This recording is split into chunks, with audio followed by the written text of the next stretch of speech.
In this episode, we learn about the breeding habits of giant tortoises and we go exploring lava tunnels. So here we are on a Monday morning and we're leaving the island of San Cristobal.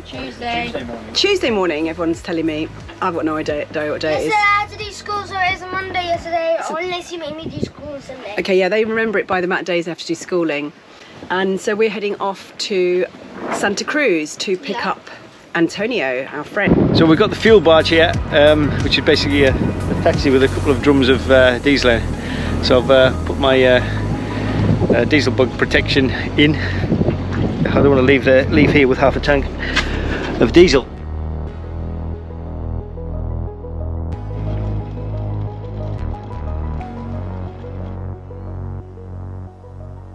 So as we are sailing from San Cristobal to Santa Cruz, we are just passing this island of Santa Fe. It's uninhabited, but they do have trips coming here, and we can kind of just sail past and have a little look as we go past. Yeah, you can't really see from here, but with the binoculars you can see that this island, Santa Fe, is kind of, it's got quite a lot of trees on it, but they're just really dry, and the ground is really dry. There's lots of sea lions on the beach. In the past, we learnt that settlers struggled to thrive here because of the barren nature of the terrain. Okay, yeah, so we've got Ihe here, and they are overtaking us, or just about to. They are nice lights, Fontaine Pajot, and with their nice full Genoa out, looking really cool. And yeah, we're not looking so cool getting overtaken, but you know, that's the way it is. So we've got our mizzen up. And we've got our mizzen ballooner, and we've got our full Genoa up with pole out. But we're still doing, how fast are we going? 2.8 through the water. 2.8 through the water and overground? Hello! Hello! 4 knots. 4 knots, so we're not doing too bad. Not in a bit. Yeah. Really nice! Yeah. This is where you really come into your own. This is if you want to sail a 3-bedroom apartment, today is the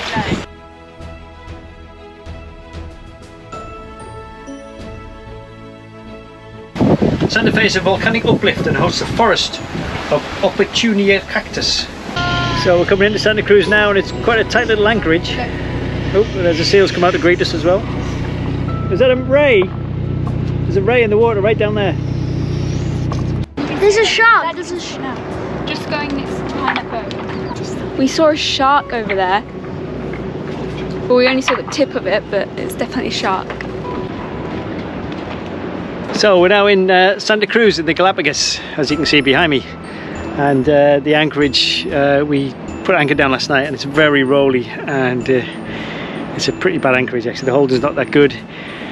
The boats were all facing in different directions last night, and so you can't really kind of work out a decent swing circle even.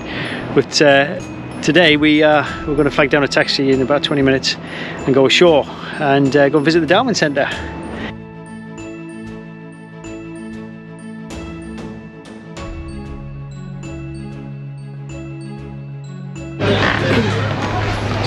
Okay, here we are.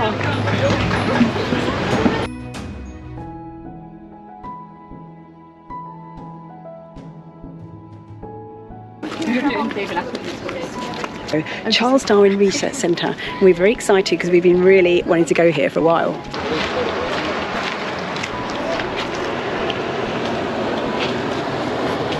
This is the Charles Darwin Research Institution. Hey,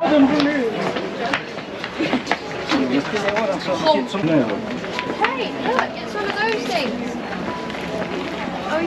Apart from education, the Darwin Centre has many other goals, such as aiming to minimise the negative impacts of invasive species on the marine biodiversity of the islands. Even though tortoises can survive many months without food or water, there are only 11 of the 15 species still alive today. Just like spreads out. Each island has a different species of tortoise, and here they were breeding quite a few of them. Once the tortoise eggs are hatched, They are kept in a pen for 2 years and monitored until they are strong enough to fend for themselves. Very difficult to estimate this animal's age. Also got a room just full of like stuffed animals from around here. They've got Lonesome George and all this taxidermy glory. Lonesome George was the last known subspecies of the Pinta Island tortoise, and in his last years he was known as the rarest creature in the world. So it's a really cool place. The next morning we set off in a water taxi with our buddy boats and our friend Antonio, who was here to do some filming of us. So this morning we're going biking. We wanted to go somewhere where we could see the older giant tortoises in the wild.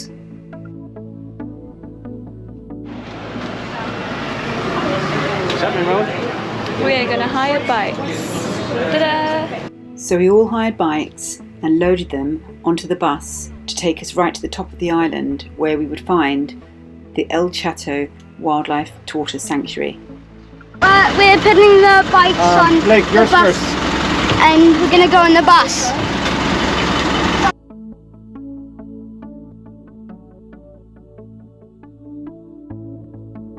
Right, so here we go. This is our next adventure. Today we've hired bikes. We've actually hired about 8 bikes and helmets and everything, and we've jumped on this bus, which is only $1, to get up to the top of the mountain, and now we're going to go sightseeing. There's things to see on the way down. I've actually got this map. So this is what we're going to use, and we're going to go to these little places. And yeah, it's all the bikes were just under $10 each, and bus was $1, so it's not bad really. I mean, see what happens on the way down. It's been raining and it's really grey and cloudy, so we're a little bit kind of, we hope we see everything here, because it's, I mean, like it's always these days we pick when we hope to sort of see these amazing sights, and then it ends up to be cloudy and rainy, but you know, hopefully it doesn't look too bad, so hopefully it should be good. So we haven't even got 100 metres and we found a snack bar already, so everybody's stuffed for snacks.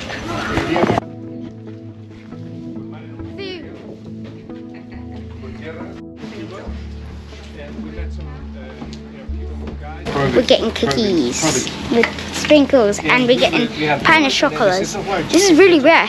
And you know, these amazing.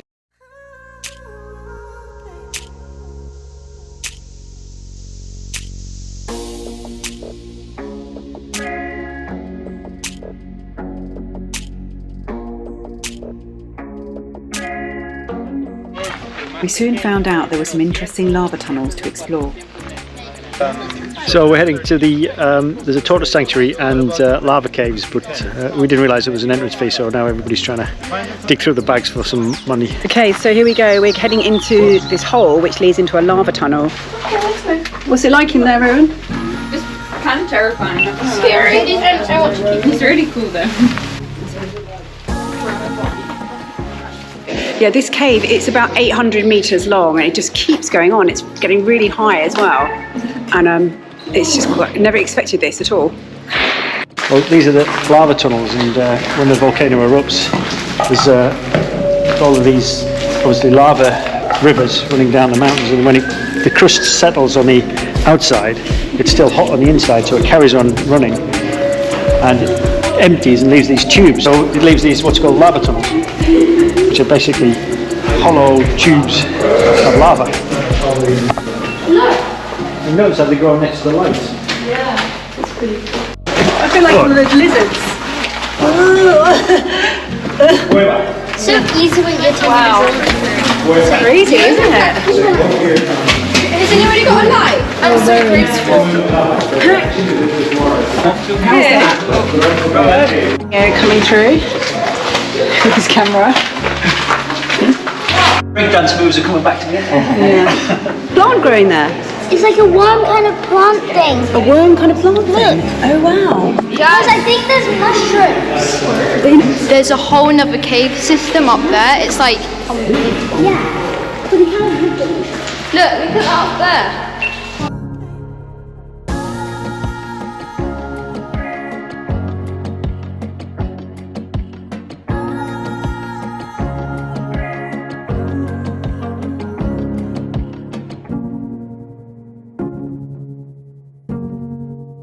That was really amazing, just going through that tunnel. It was huge and quite long, just not what we expected at all. Really good. No, We left them at the exit. Oh, okay, so we left our bikes here at the exit and then we came all the way through, 400 metres high, I guess, where it's really narrow, 300 metres high.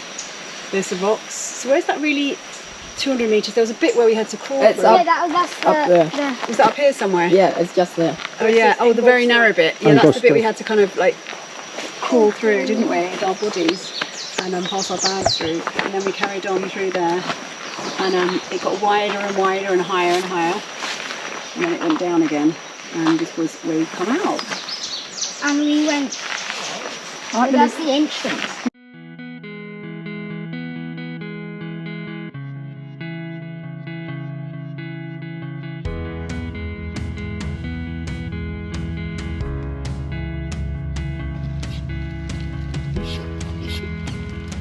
This is a nice place. It's not a kind of breeding centre. It's part of the national park, and the tortoises.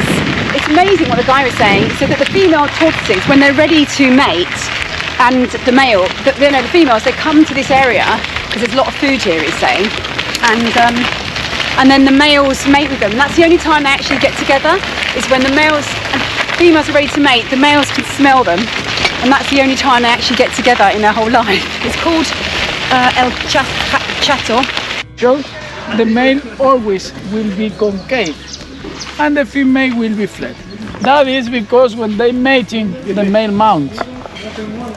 And then to go at the top, he needs to be concave. He needs around 27 to 30 degrees to born. And how long do they take to hatch? In mating, Yeah. the female have around 1.5 months to go. And then they walk 15-17 kilometers north way to look in dry area. The males are big.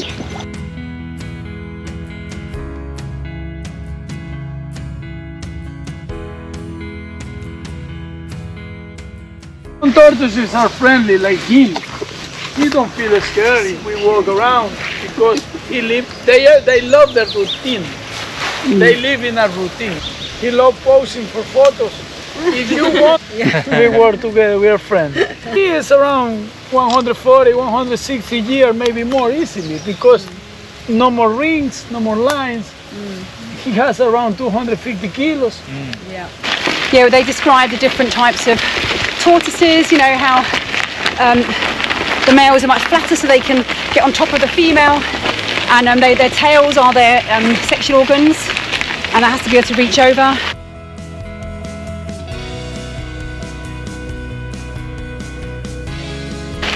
And sadly, sometimes when they've mated, the males fall off, but they fall off upside down and they can't turn themselves back up. They can't right themselves and they're technically stuck, flipped over. So that's quite sad because it means that, you know, they can survive, well, they can survive a year without food or water, but sadly, if they get turned upside down, all their organs sink to the back and that stops them breathing. So All their organs float onto their lungs so they can't breathe and they die within like a couple of hours or days. Yeah, it's horrible. the other thing I noticed was that the poo here, the tortoise's poo here, is very different to the one on Santa Cruz, because in the breeding centre, because here they have like abundance of guava, and guava's got a lot of seeds in it, so you can see all the seeds in the poo. This is the food that the tortoises eat, which are actually quite nice. Like, it's weird, it's like a sour pear with seeds. What is it? A guava. So, tortoises love guava, and to be honest, I can't blame them. It's amazing. If I could be stuck in one place with no like food or water, it'd probably be here, because there's loads of guavas everywhere, and I would just try and find some turtles. And when I see the turtles, I'll probably just follow them to find the guavas. The ones in Santa Cruz, they eat manzanilla apples, and they don't digest it when it goes through the stomach. It just kind of moves through. It's a very slow process, and you see loads of apples in their poo. That's it.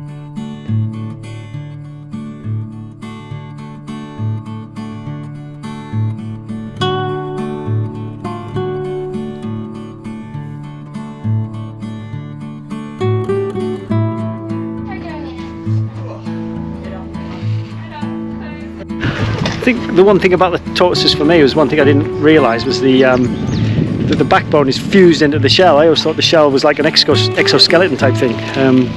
So it was interesting seeing that skeleton. It was also interesting to get inside the tortoise shells. How heavy is it? It's like so heavy.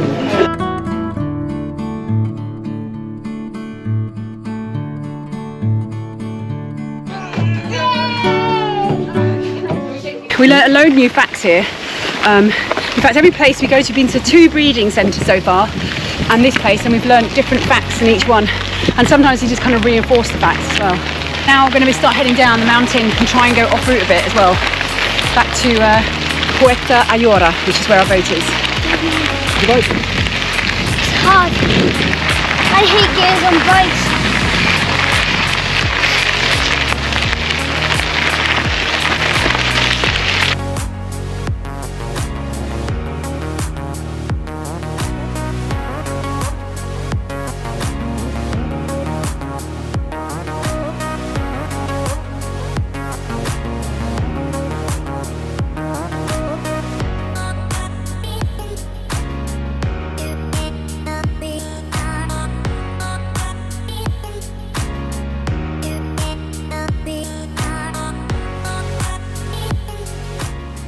Okay, so we made it. No injuries and no, nearly had one then. And the bikes were all great actually. So I highly recommend this place. It's called Blue Bike Hire.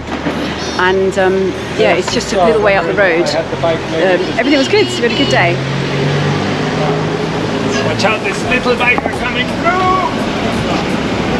Oh, we had an excellent bike ride. We took the bus up to the top of the hill and took the bikes to a tortoise sanctuary, and then we rode back down the hill and had a really good afternoon. And then we actually found a Czech pub. It's a guy in Ecuador had set up this sort of Czech beer brewery in the Galapagos, and obviously Arenka being half Czech, we had to give it a try, and proved really nice. Even on a Friday night, just kind of walking down the pier, there's just so much wildlife. It's just like you're walking through a wildlife documentary in this place. It's quite surreal, but it's cool. So today it's the last opportunity to get some provisions before we cross the Pacific. So we're basically shopping for 4 weeks. So we found a hardware store, and now we're actually in the hardware store. I didn't find any epoxy resin, but I found some polyester resin, which will do fine for the fiberglassing. But they just put it in the bottles. They put it in drinks bottles, so I'm a bit worried now that it's going to burst in the cockpit locker when we're underway. So we'll have to decant them into something else or reinforce them with some gaffer tape or something. Now, need to get some shopping and need to get some fishing wire as well, because we're going to be relying on catching fish for our protein when we go. So we're at the municipal market. Hopefully we're going to get the freshest vegetables and fruit here.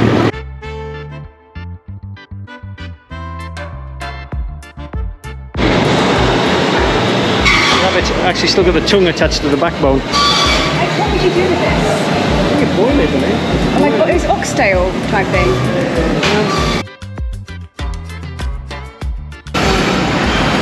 And I've got some little kind of noodle things you can go in as well. Nice. So we're going to do that's espinata. No, ¿qué es? Espinata. Okay, no, tengo espinata. So quiero esto. Yeah, so the good thing about local markets is that often you get stuff that's fresher and it lasts longer, and usually you get quite a good deal. $60 for a load of fruit and veg isn't too bad, so it's good. We managed to squeeze in a quick chat with Uncle John. I haven't really talked about all the provisioning I did, but yeah, we've got I got about 30 apples, loads of tomatoes. I mean, this would all run out. I probably feel like wish I got more, but potatoes, sweet potatoes, onions, that's all up there. Loads of carrots. Got papaya that hopefully will go ripe later. Melon, more tomatoes. I can't even fit that in the fridge. And more flour so we can make our own bread. And snacks. Snacks. And yeah, what else did we get? on our provisioning. We've got loads of biscuits in there, more biscuits, mix-ups with water to make everyone drink, more cereal. And here we've got all the flour, cakes. Oh, it's bumpy. And then of course we've got our bilges. I'm sure I've been through these bilges so many times, but stocked up with tomato, coconut,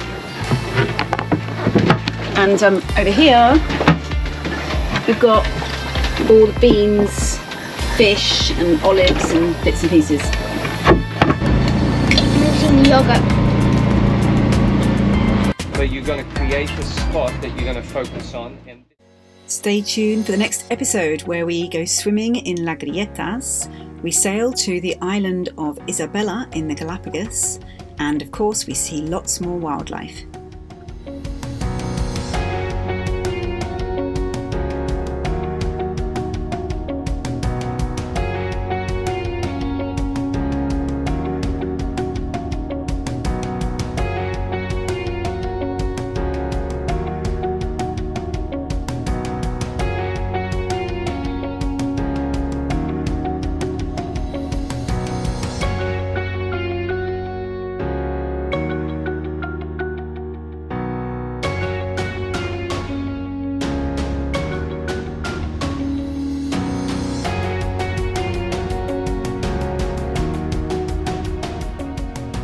If you enjoyed this video and you would like to give something back, then please do click the thanks button below, or you can even join our Patreon family by following the link above or the link in the description below. See you soon. Had spotty sails and a golden flag. I said, hey, I had a dream last night about a boat